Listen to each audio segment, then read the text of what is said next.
3 ہجری میں جنگ احد لڑی گئی۔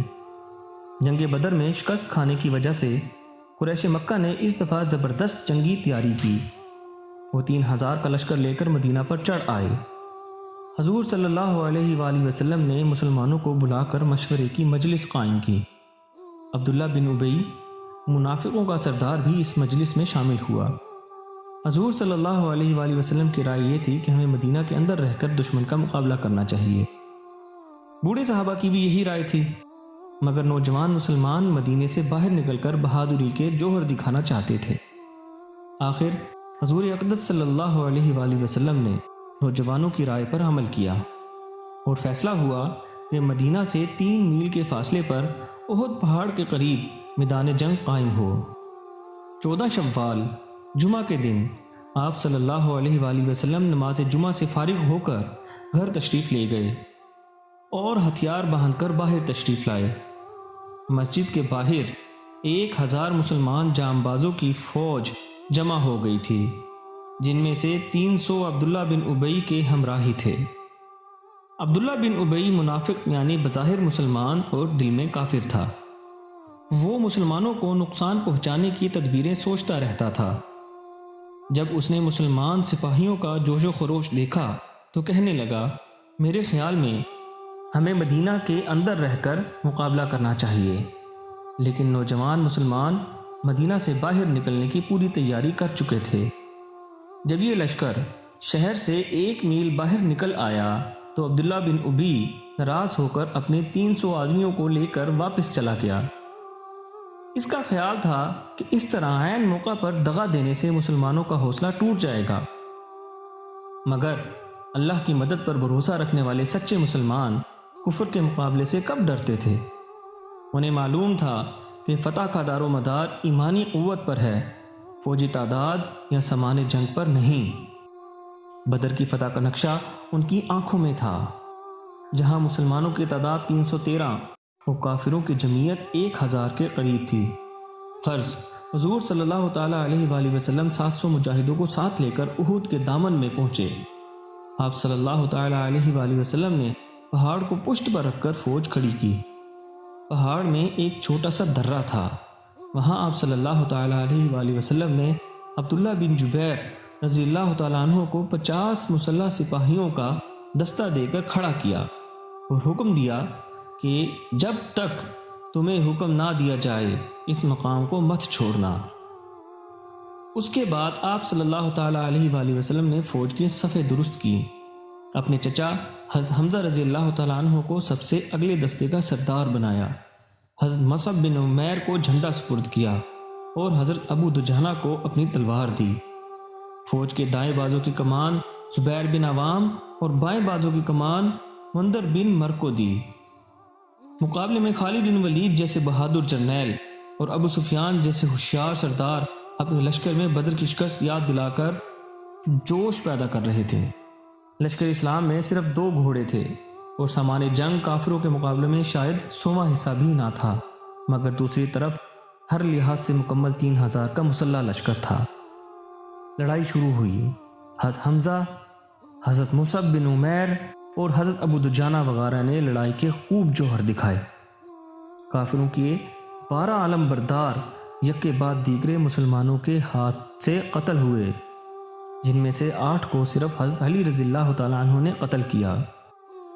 کافروں کی صفیں ٹوٹ گئیں، انہوں نے الٹے پاؤں بھاگنا شروع کر دیا۔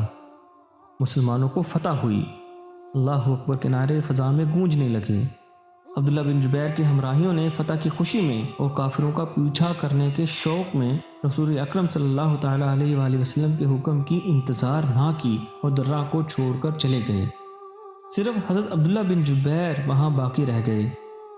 خالد بن ولید اس درے کی اہمیت کو سمجھ چکے تھے۔ وہ 100 سواروں کا دستہ لے کر 1 میل کا چکر کاٹ کر پیچھے سے یک لخت مسلمانوں پر ٹوٹ پڑے۔ عبداللہ بن جبیر شہید ہو گئے۔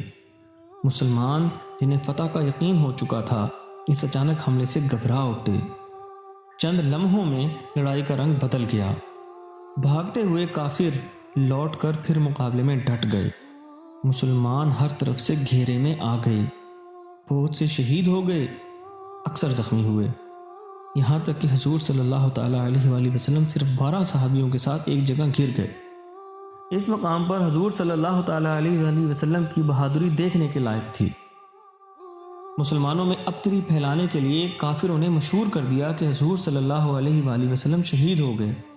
حضور صلی اللہ علیہ وآلہ وسلم کو اس بات کا علم ہوا تو آپ صلی اللہ علیہ وآلہ وسلم نے بلند آواز سے فرمایا، الیہ عباد اللہ انا رسول اللہ، اللہ کے بندو میری طرف آؤ، میں اللہ کا رسول ہوں۔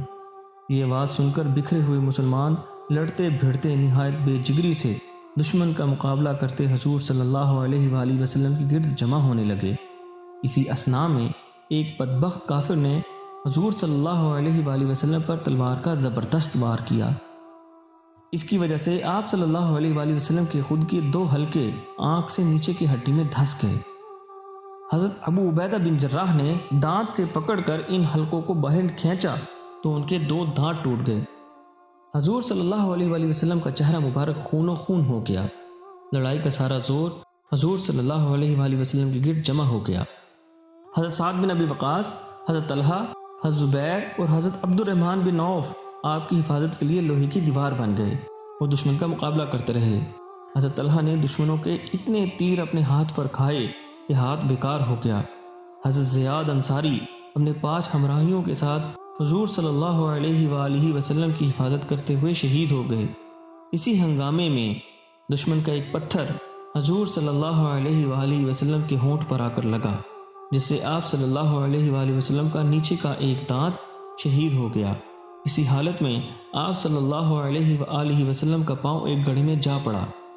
حضرت علی نے آپ صلی اللہ علیہ وآلہ وسلم کا ہاتھ پکڑا اور حضرت ابوبکر صدیق اور حضرت طلحہ نے اٹھا کر باہر نکالا۔ اس کے بعد حضور صلی اللہ علیہ وآلہ وسلم اپنے چند ساتھیوں کے ہمراہ پہاڑ کی ایک چوٹی پر چڑھنے میں کامیاب ہوئے۔ مسلمان بھی بہت سی تعداد میں آپ صلی اللہ علیہ وآلہ وسلم کے گرد جمع ہو گئے۔ کافروں کا زور مدھم پڑ گیا اور وہ ناکام ہو کر پیچھے ہٹنے لگے۔ اس موقع پر حضور صلی اللہ علیہ وآلہ وسلم نے کمال بہادری دکھائی۔ وہ اس طرح کہ ایک کافر ابی بن خلف جو گھر سے آپ صلی اللہ علیہ وآلہ وسلم کو شہید کرنے کا ارادہ لے کر چلا تھا، گھوڑے پر سوار ہو کر بڑی تیزی کے ساتھ حضور صلی اللہ تعالیٰ علیہ وآلہ وسلم پر لپکا۔ صحابہ نے روکنا چاہا مگر حضور صلی اللہ علیہ وآلہ وسلم نے فرمایا، اسے آنے دو۔ وہ قریب پہنچ کر حملہ کرنا ہی چاہتا تھا کہ آپ صلی اللہ علیہ وآلہ وسلم نے ایک صحابی سے نیزہ لے کر اس پر وار کیا۔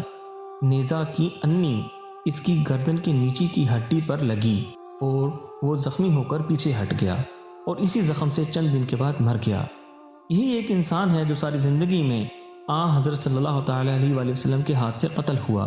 جب مسلمان نئے سرے سے جمع ہو گئے تو کافروں نے ان کا مقابلہ چھوڑ دیا کیونکہ وہ ان کی طاقت کا پہلے امتحان کر چکے تھے۔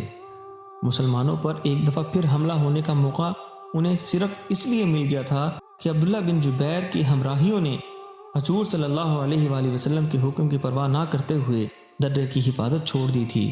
یہ بہت بڑی غلطی تھی جس کی سزا مسلمانوں کو اس پریشانی کی صورت میں بھگتنی پڑی۔ اس معرکے میں اسلام کے بہت بڑے غازی حضور صلی اللہ تعالیٰ علیہ وآلہ وسلم کے چچا حضرت حمزہ رضی اللہ تعالیٰ عنہ شہید ہو گئے۔ مصعب بن عمیر، ابو دجانہ، سعد بن ربیع اور کئی بزرگ صحابی بھی اس لڑائی میں شہید ہوئے۔ اس معرکہ میں نبی کریم صلی اللہ تعالیٰ علیہ وآلہ وسلم نے بے مثال شجاعت اور بہادری کا مظاہرہ کیا اور بحیثیت ایک تجربہ کار فوجی جرنیل کے بہت بڑے تدبر کا نمونہ پیش کیا۔ گو مسلمانوں نے اپنی غفلت سے آپ صلی اللہ علیہ وآلہ وسلم کی اس تدبیر کو کامیاب نہ ہونے دیا جو آپ صلی اللہ علیہ وآلہ وسلم نے میدان جنگ کے پیچھے والے درے کی حفاظت کے لیے بنائی تھی، مگر پھر بھی دشمن پر اسلامی عساکر کی شجاعت کا رعب غالب آ گیا۔ وہ سمجھ گئے کہ حضور صلی اللہ علیہ وآلہ وسلم خود اور ان کے تمام جانثار سخت سے سخت مصیبت کے وقت بھی عزم و ہمت کی چٹان بن جاتے ہیں۔